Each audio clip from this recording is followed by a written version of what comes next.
that going. I'll tell them you're good to go. All right. Well, no one I'm sure has like joined us yet, but if you have, you are very early to the game. Welcome.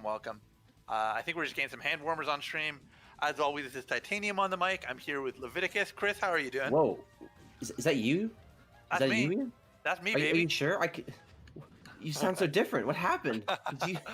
I have gotten blessed.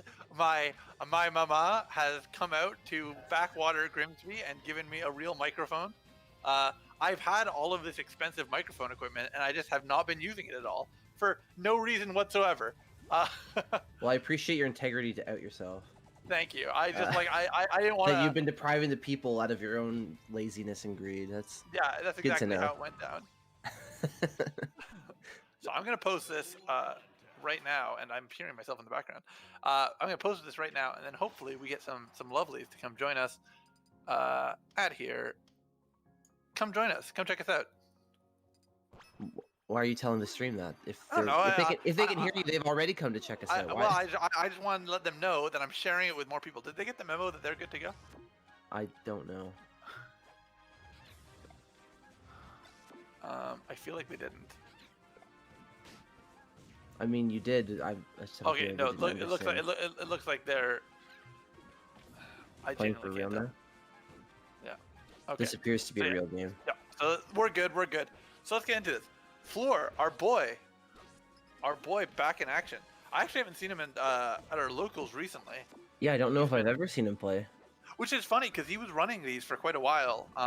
So he was like one of the faces. Okay, a very janky hitbox.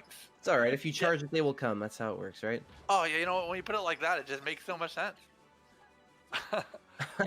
Now it's funny because we were just talking about this matchup last week, and I find this a really weird matchup, to be perfectly honest. It's such an explored matchup because of melee, but it's a matchup where I would instinctively think that Peach would have so many problems. Like, that sword sounds scary. Yeah, it's true. I mean, it's probably difficult to like float in neutral when you can just get smacked out of the air by a sword or big hitbox. Oh, for sure. He is tossing you around. But you have projectiles, so it's not like you're totally helpless, I guess. And your dash attack covers a lot of forward space and it moves forward. It's funny. So many dash attacks that are similar to Peach's don't work 1/4 as well as hers. Hers just kind of has the perfect mix of knockback and angle to make it useful in a lot of her matchups in melee. Whereas, you know, if you see most characters tossing out dash attacks, they are risking a lot. Yeah, that's a good point. That said, we'll probably see it a couple times this match. Fluor loves his dash attack. Fluor is the most Marth dash attack. You'll see more Marth dash attack from Fluor than you'll see anywhere else on the internet. Oh no.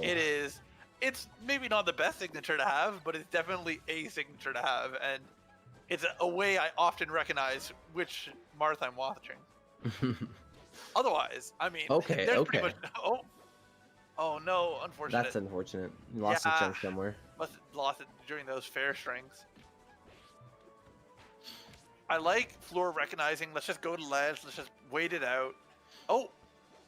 It seems like neither of them is taking full advantage of these offstage situations to like make deadly pressure. Although I kind of like that roll up.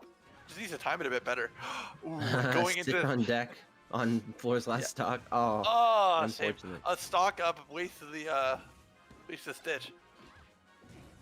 Well, pulling a stitch face is sometimes just like. Sometimes you feel like you're under more pressure than your opponent because you just want to make sure you get it. There's such a demand for Peach players to like know how to use their items well, but like the reality is most matches they don't get a stitch; they just get regular peanuts. So they just get regular turnips. Nice job with that nair. Good stuff. That's gonna be game one. Peab taking it. Peab's done so much better. I actually felt bad. I was looking at the bracket and I thought to myself, I feel like I should put Peab higher. And like, cause he's been consistently improving and doing better. But then we had our emergency, where we had to very quickly switch over to challenge. And I said, I can't deal with reseeding tonight. Next week, Peab, do well tonight. You're gonna get a higher seed next week. I think you deserve it. I want to see what you can do with it. Well, it's public now. You've said it here in front of everyone. We're all witnesses. People. Well, I genuinely think that like, uh, well, a couple things.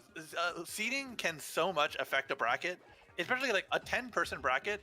Seating matters so much. When you're dealing with a 64-person bracket, seating almost matters less because you could be 5 spots off, but you're still facing a similar tier of player above you. Like, let's say if you're 30th seed. Yeah. But when you're top 8, like, okay, well, every seed off you are can really change. Oh, I have to beat the 4th best player instead of the 1st best. That's a big fucking difference. Yeah, definitely. And it's convenient because the more players you have in a bracket, the more difficult it is to get the seeding, like, quote unquote, correct anyway, because there's just so many more people and so many more opportunities to make mistakes. Luckily, those mistakes don't matter as much, so it's good. So basically what we're saying is next PM major in Canada when? Hello? I've thought about it. No. I genuinely, I'm just kidding. I'm not trying to put you on the spot, man. no, I'd actually love to talk about this for a second because, like, sometimes we talk about the game like happening in front of us, and I'm like, well, I know about this, but I know a hell of a lot more about TOing, and the reality is we were in talks for a while for among Ontario TOs something to replace Frozen Phoenix, and we had something in the works for July, and I was getting ready to start announcing and start the major planning section, and then COVID hit. Yeah, well, I was gonna say, I mean, if I had to make a prediction, I would say that you'll probably make it happen sometime after COVID is. Yeah, that's really the heart of it. But I just mean, think about it. It's on my mind. I I'm actually just asking questions, man. I unfortunately just had to make the call to get rid of a bunch of my TVs because they're like a lot of storage space during a time when You're just never. they're just wasted. Yeah, they're just wasted. So I'm parting ways with a bunch of them. But are you giving them to good homes, or are they going to Are they going to CRT heaven? Unfortunately, a lot of them are going to CRT heaven. Some of them are like they're old. I don't think that they're like the best TVs at this point. Like they've gotten their lifespan out of them.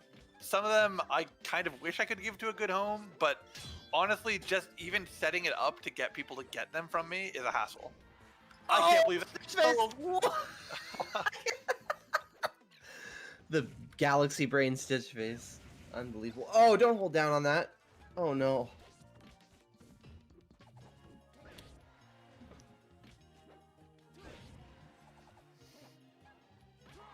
So sorry, you were saying about your disregard for the life of 90s technology?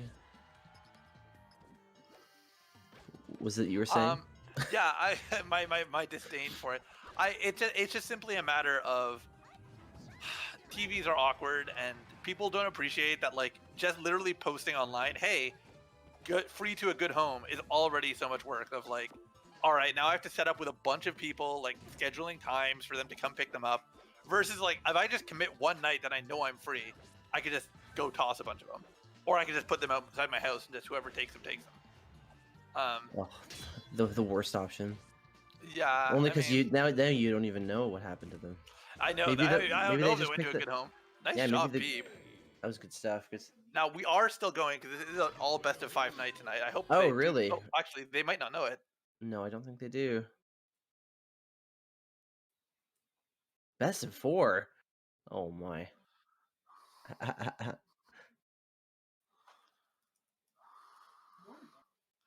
All right. Also, well, it may be. Going back to the whole. I'll let you deal with that, but I was just gonna say, speaking of the whole major discussion, even after COVID's over, like it would be nice to wait until because I see Frost asking about it in the chat. Even running after COVID, it'd be cool if like we could wait until like the travel, like the borders open up again. No, I actually plan that. And the funny thing is almost every conversation we've had, I've been like the naysayer of like, oh, COVID, like vaccine is not. It's not like day one vaccine. I let everyone in, and the reality is, the more dangerous someone is, the more I'm going to be hesitant. So I'm going to be most hesitant with the Americans. And I don't mean that in a way where I want to keep them out. I mean it in a way of like, if I wanted to be comfortable running a large event or event that I expected more than, let's say, 70 PM players to show up to, that's a big event. Like, I immediately have to say, am I comfortable with everyone showing up? Because the moment I'm not comfortable with one person, now I'm putting 69 other people, at risk. Like, she had to get in there. Jesus. I don't know. I want to do something. I want to do it safely. I want to make sure, like, ultimately, I so much want to get it going, but it's never going to come before I feel like we can do it safely. And I've gotten a COVID test, and it sucks. They got all up in there. Yeah, that's rough. I don't